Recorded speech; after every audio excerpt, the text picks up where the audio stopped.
2014 के चुनाव का खर्च करीब 3,800 करोड़ था और 2019 के चुनाव का लगभग 8,960 करोड़। कहने को तो ये खर्च भारत सरकार करती है, लेकिन ये पैसा आपके और हमारे जैसे टैक्स पेयर्स का है। अब सोचिए 1989 से लेकर 1999 तक 10 साल में देश में 6 बार चुनाव हुए। जी हाँ, बिल्कुल सही सुना आपने।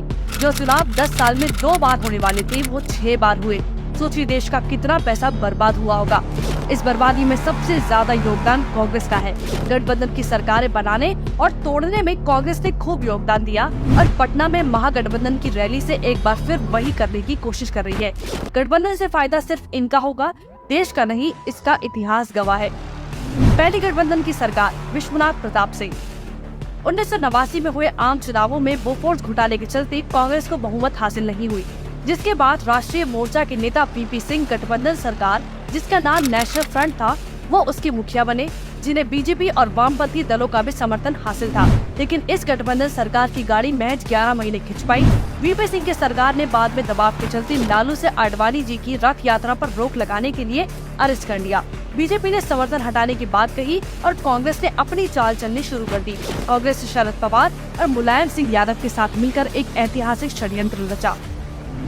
चंद्रशेखर की सरकार राजनीतिक अस्थिरता के समुद्र में डुबकी।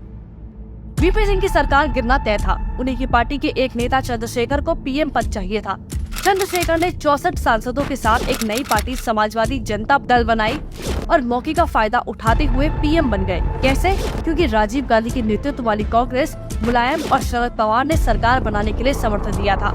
सरकार बनते ही सभी में मंत्रियों और अपने अपने मनचाहे अधिकारियों की पोस्टिंग के लिए खींचतान हुई और बोफोर्स कांड के साथ साथ पनडुब्बी घोटाला और एयरबस A320 डील पर जांच रुक सी गई। लेकिन कुछ ही महीनों में जासूसी का आरोप लगाकर राजीव गांधी ने समर्थन वापस खींच लिया, जिसके बाद महज 1.5 साल में दोबारा से चुनाव हुए और इसी साल में देश का बजट भी पास नहीं हो पाया। सोचिए, जब देश आर्थिक समस्याओं से गुजर रहा था और सोना गिरवी रखने की नौबत थी। पीवी नरसिम्हा राव। 1991 में मध्यावधि चुनाव कराने पड़े, जिसके दौरान राजीव गांधी की हत्या हुई। नरसिम्हा राव पीएम बने, लेकिन राव की कांग्रेस पार्टी भी पूर्ण बहुमत हासिल नहीं कर पाई। सहानुभूति की लहर के बावजूद भी कुछ छोटे दलों पर निर्भर थी। इन्हें भी 1993 अविश्वास प्रस्ताव का सामना करना पड़ा और अपनी सरकार बचाने के लिए अपनाए गए हथकंडे, जिसमें JMM सांसदों और विधायकों की रिश्वत दी गई, वो आज भी चर्चा का विषय है। 13 दिन के मेहमान अटल बिहारी वाजपेयी। 1996 में हुए चुनाव में किसी भी पार्टी को बहुमत नहीं मिली। ऐसा लग रहा था जैसे देश की जनता बिगड़े हुए राजनेताओं के आपसी पावर गेम से तंग आ गई। इस चुनाव में बीजेपी पहली बार कांग्रेस से ज्यादा सीटें लाने में कामयाब रही, लेकिन दूसरे दलों ने समर्थन नहीं दिया, जिसकी वजह से अटल जी को 13वें दिन प्रधानमंत्री के पद से इस्तीफा देना पड़ा। HD देवगौड़ा। वाजपेयी जी की सरकार गिरते ही कांग्रेस फिर एक बार हरकत में आ गई और CPIM के ज्योति बसु के पास सीएम पद का प्रस्ताव लेकर गई। जब उन्होंने मना किया, तब कुछ ही घंटों में उसी 1 जून 1996 के दिन जनता दल के नेता HD देवगौड़ा ने संयुक्त मोर्चा गठबंधन के बलबूते पर अपनी सरकार का गठन किया। ये सरकार कांग्रेस और लालू प्रसाद यादव जैसे नेताओं की कृपा पर चल रही थी। बोफोर्स और चारा घोटाला की जांच की आंच इन भ्रष्टाचारियों पर आई तो इन्होंने अपने कदम पीछे खींच लिए और उनकी सरकार भी मात्र 324 दिन चल पाई। इंद्र कुमार गुजराल। इंद्र कुमार गुजराल ने अगले प्रधानमंत्री के रूप में पदभार ग्रहण किया। कांग्रेस इस सरकार को बाहर से समर्थन दे रही थी, लेकिन यहाँ भी कांग्रेस ने धोखा दिया और कांग्रेस को गिरा दिया। वो करीब 11 महीने इस पद पर रहे, जब धोखे से गिराई सरकार।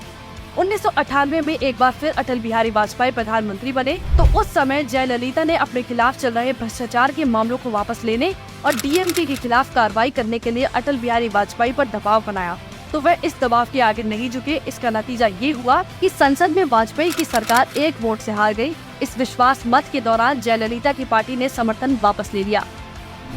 देश को झेलना पड़ा नुकसान। देश में कभी भी गठबंधन की सरकार सफल नहीं हुई। 90 के दशक में 6 बार चुनाव और फिर UPA के 10 साल के शासनकाल ने देशों को बर्बाद करने में कोई कसर नहीं छोड़ी। इस दौरान देश को बहुत से आर्थिक नुकसान का सामना करना पड़ा। एक तरफ जहां बार बार चुनाव का खर्च उठाना पड़ रहा था, तो वहीं कुछ कंपनियां भी देश से निकलने का मन बना चुकी थी। केंद्र में हमेशा मजबूत सरकार होनी चाहिए, तभी देश का विकास हो पाएगा।